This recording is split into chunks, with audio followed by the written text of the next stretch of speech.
पीले दांत वाली बहू। रंजना कभी ब्रश नहीं करती थी।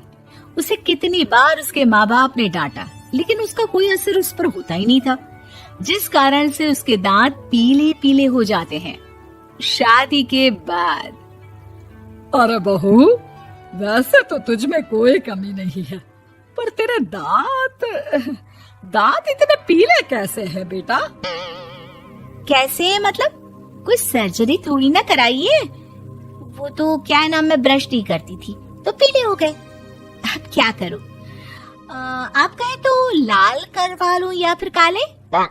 यार ये क्या है, क्यों माँ से लड़ रही हो? लड़ रही हूँ? अरे मैं लड़ रही हूँ या ये बोल रही है कि दांत पीले है, पीले। अरे तपस्या थोड़ी ना की है इन्हें पीले करने के लिए। बकायदा ब्रश नहीं किया है 20 साल तक, तब जाकर। छी, कैसी बात कर रही हो? ये उस वक्त तो पीले नहीं थे जब हम लोग तुम्हें देखने आए थे। अरे तब साफ करवा लिया होगा डेंटिस्ट के पास जाकर। अब देखो कैसे पीले पीले लग रहे हैं। रंजना सास की तरफ गुस्से से देखती है। फिर शुरू हो गई पीले पीले पीले। अरे पीले तो तब भी थे जब मेरे हाथ का रसगुल्ला उड़ा उड़ा कर खा रही थी और बोल रही थी, लड़की नहीं गुणों का खजाना दे रहे भाई साहब आप। खैर, अब वो लोग करते भी तो क्या करते, पीले दांत वाली बहू पल्ले पड़ी थी तो झेलना तो था ही। एक दिन कीर्तन में रंजना गाना गा रही थी। अरे कमला बहन, माँ का द्वार है, यहाँ तो सब शुद्ध होकर आते हैं, फिर अपनी बहू को ब्रश भी नहीं करवाती तुम। दूर से पीले पीले दांत भक्ति में बाधा उत्पन्न कर रहे हैं। अरे कोई 2 साल के बच्चे थोड़ी ना लेकर आई हूँ मैं बहू बनाकर। अच्छी खासी लड़की है, अरे कैसे करवाऊं ब्रश?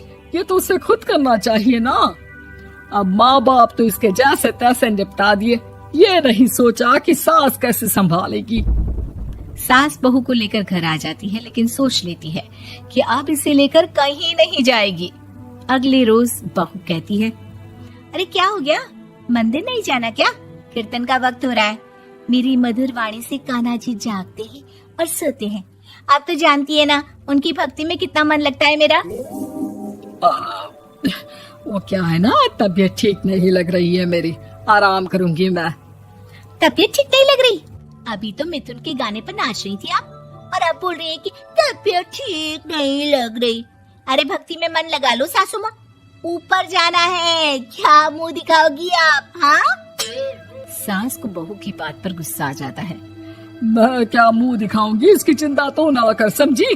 अपने मुंह की चिंता कर, जो ये पीले पीले दांत लेकर हर जगह पहुंच जाती है। पता है लोग कितना मजाक बनाते हैं।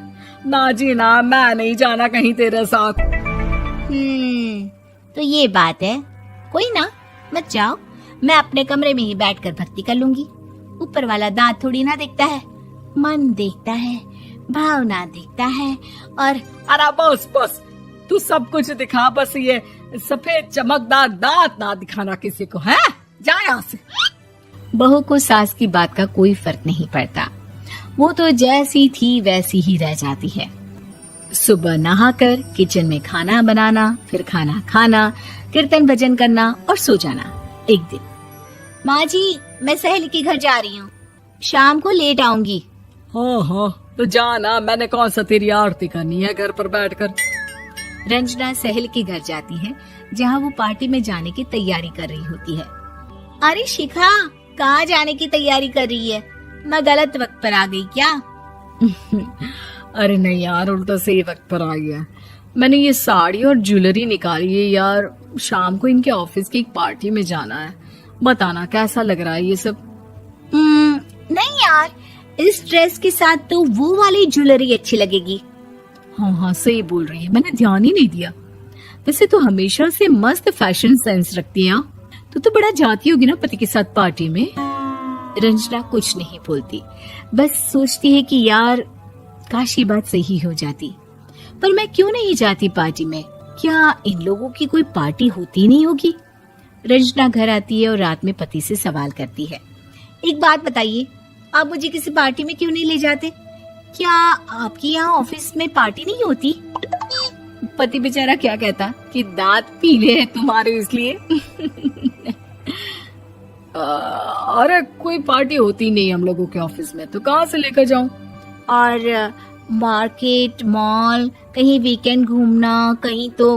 अरे यार सारे हफ्ते में एक छुट्टी मिलती है, तो सोचता हूँ कि आराम ही कर लूं। क्यों? रंजना मन मार के रह जाती है। पहले कभी सास के साथ मंदिर जाया करती थी, लेकिन वो भी सास ने ले जाना बंद कर दिया। घर बैठी बैठी रंजना बोर हो जाती है। तभी उसे आइडिया आता है और वो मायके जाने का सोचती है। सासू माँ, 2 दिनों के लिए मम्मी के घर जा रही हूँ। अच्छा ठीक है, आराम से जा। और हाँ, माँ से कुछ अच्छी आदत सीख कर आना कि कैसे शरीर के हर भाग की तरह दांतों की सफाई भी जरूरी होती है, समझी? शुरू हो गई ना आप। वो लोग आपकी तरह नहीं है कि छोटी छोटी बात का बतंगड़ बना दे। उन लोगों के लिए मैं मायने रखती हूँ, ना कि मेरे पीले पीले दांत।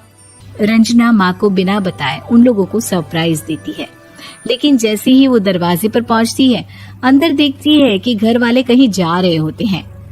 अब माँ, काश रंजना दीदी के दांतों वाली प्रॉब्लम नहीं होती, तो वो भी हम लोगों के साथ चलती ना बुआ जी की बेटी की शादी में। हाँ बेटा, लेकिन अब उसे कौन समझाए कि उसको उसके पीले दांत नहीं दिखते, लेकिन उसके आसपास के लोगों को कितना एम्बैरेसिंग फील कराते हैं।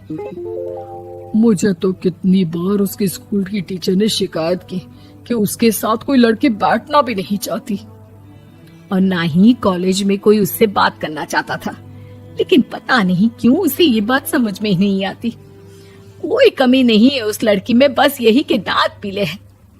वो तो भला हो जीजाजी और उनकी माँ का, जो दीदी को जैसी है वैसे ही रखा हुआ है। रंजना को अपने घर वालों की बात सुनकर बहुत दुख होता है। वो सोचती है कि वो क्या करे, लेकिन फिर वो सीधा डेंटिस्ट के पास जाती है, अपने दांत चमकाती है और कसम खाती है कि वो रोज ब्रश करेगी। अरे क्या हो गया?